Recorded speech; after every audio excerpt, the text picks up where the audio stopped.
Ruach gever shu ish gibor, eino noisin daga beliboy umakabo kolabo lo besimcho ubechibo.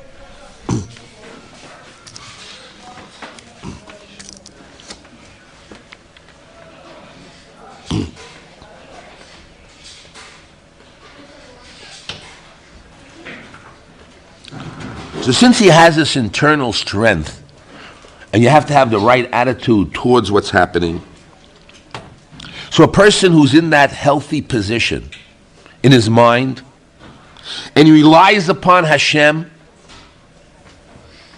and has simcha and avan Hashem, at that point, all the sicknesses, which is what?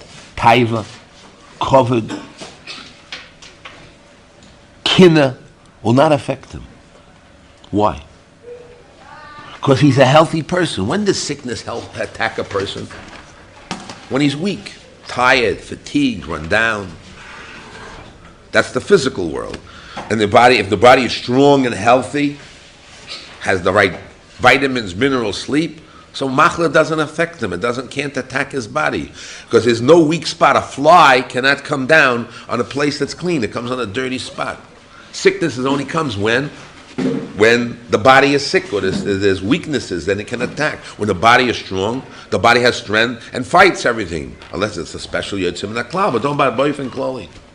So the same thing is in ruchnius, when a man has healthy attitudes and has emunah b'tochen Hashem, so then all the taiva, kovod does fall because he has b'tochen Hashem. What's his problem? He's shomech b'chelko. He has no. So what's his problem? He doesn't have the problem of taiva, and he doesn't. His eyes are controlled. His heart is controlled. He's the master of what he's doing. Has the right attitudes and ways. He's healthy. Healthy man doesn't have these problems. He's happy. There's problems. Healthy people face problems. They can learn a Gemara. Have a lot of problems.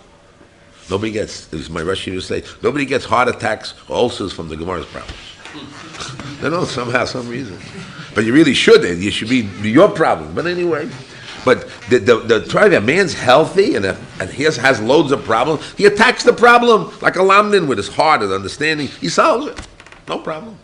No problem of taiva, kovod, kina. He's able to. So how does a man become healthy? How does he keep health? What are the vitamin pills? The vitamin pills is Mussar. Mussar. Mussar.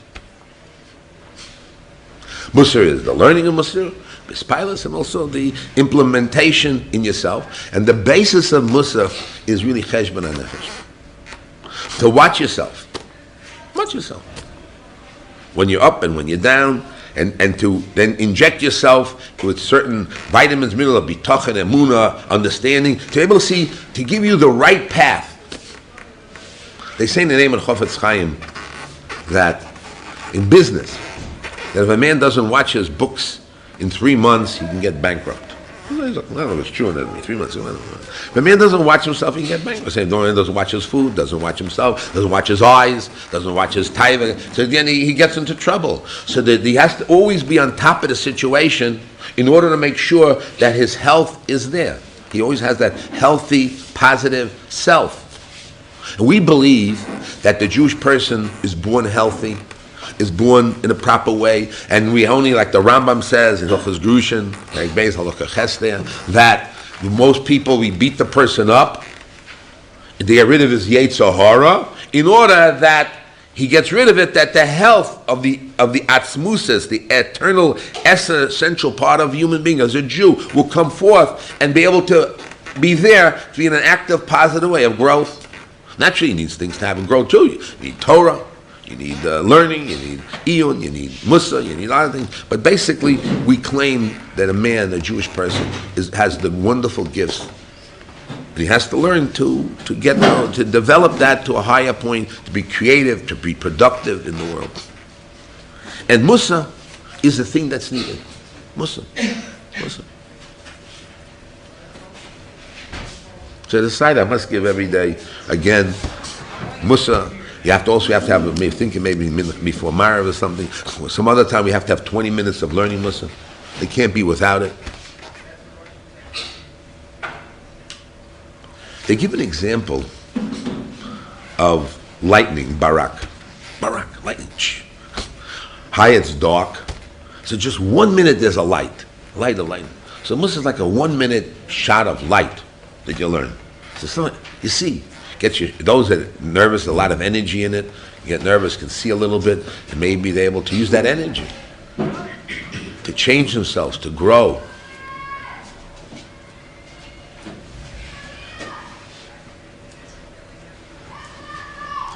What did I gain today? What did I gain today? I gained 2 big steps. One step was that I found a pasuk that talks about attitudes, and a Rashi that explains it. The second of all, my understanding is that if you had the right attitudes, then the taiva, kavod, and kino will not take effect. As he says, the cholis won't take effect. Yechalkel will be certainly able to handle it. In other words, you're able to, all the situations you're able to do.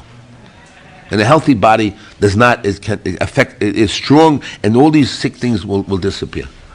Able to fight if you have it, or if you never come to you. And then we had to come back, and the eighth is the learning of Mussar. It's like the, yes? What about the right attitude in the actual learning? Because the right attitude talking about is attitude versus tragedy of shalom, kina versus navera, taiva versus navera. What about the attitude in learning? Because in learning is where you're supposed to do. You're supposed to. Okay. So in the melee, this chazal is applying there. Okay, now, attitude like this in the learning. Okay, I agree. You need also an attitude like this in learning, which is, again, the same thing in the yeshiva. I'd like to explain that. Let's take, for example, Rabbi Akiva Eiger. What was one of the godless of Rabbi Akiva Eiger? Was that in a half of mean of a Gemara, he was able to bring out a halacha and paskin a shayla from a havamina. Why? Because every chelek and every step in the learning was valuable to him. No good things. I want to get to the end and get the ikosvar, and I want to get the time. I want to be the lam and get the chilik, etc. No, every step that was there was very valuable and important. Which means everything that Hashem created, every step in the total logical position was important and valuable. Okay. So therefore, now, one of the things we do, everything is important, which is also a Mussar word. And we have what you call learning Mussar behispilus, means emotionally, get excited, making it real. So we apply the Mussar concept of real excitement and vibrancy, and everything, every step is valuable. Like Yerushalayim, every step and every mid and every dakas has value and meaning. We apply it also in learning Be'iyun. And everything is also lishmor. No, it's not the tachlis. What do I get out of it? What do I get at? Where am I in the picture? Where am I always? In and out? No, because you have to learn. What does that Kodesh Baruch Hu want? What does it mean? What's the every step that a Kodesh Baruch Hu, you want to see, wow, the godless Hashem. And every step has meaning. And every step could be, even in the maskana, certain parts of the Havamina still remain. So therefore it's valuable. So therefore, in the learning, and of course learning also is Yerushalayim. But what's up, buddy? Since we come from a Mussar yeshiva, so we come from the world that holds that learning is not enough, and positive attitude learning is not enough. We have to learn Mussar, and with Mussar, you're able to have that balance. Don't sleep on me, please. You have that balance of the shleimus Adam. That's the Mussar world. I have to prove it. We have chazal to show you need both, etc. And you need it. That's the world. The Mussar say it. That's our way of explaining it. Okay, I just wanted to start again. I didn't want to mavatal this man. Yes. I didn't understand what was the healthy attitude totally, because the healthy attitude enables the person to be able to fight away the germs of taiva and all that stuff. Or it doesn't come. But the healthy attitude was not having taiva, not having taiva. No. What is healthy attitude? No, the emunah b'tochen in Hashem. The simcha b'lim mudavo, samech bechelko, no yirat shamayim. That automatically, by having that, and learning Torah be'iyun, and you're involved in learning, and have the right, those are the things, of course. It says, lo susrechel avach einechem. And then you're healthy, then ruach ish, the right attitudes, yechalkel machaleu. What's the makor of this one? How do What? you get sick that he has to Makor of the ruach. I claim. See, now you guys are smart. I'll answer you. I claim that's Rabbi Goldstein claimed what you just said 2 seconds afterwards. That was the third step, which is Mussar. The Rosh Yeshiva was Kenister. What? The Rosh Yeshiva was Kenister. No, it's Torah. But in order to learn Torah right, again, this is the problem. Mussar with Torah. That's what I said to you. I said normally it's the right attitude in Torah. But since I'm from the Muslim movement, you need the combination of both, so we say Mussar with it. That's the answer. Mussar, what is Mussar? When you actually listen now, take the day, you're learning all this, right? So The actual learning of the Chabur, the learning, so where is this? there's a word called kav. Now I'll tell you, that's not my word. It's called kav chumtin. Kav chumtin means that you have wheat. You need a certain amount of chumtin in it in order to be able to uphold the wheat that doesn't disintegrate and keep it fresh and valuable. That's called Mussar. That's not mine. That's the world that we're talking about. Kav chumtin. Kav chumtin. Anyway, that's what I wanted to say today and start off the ball going. We'll try this not again.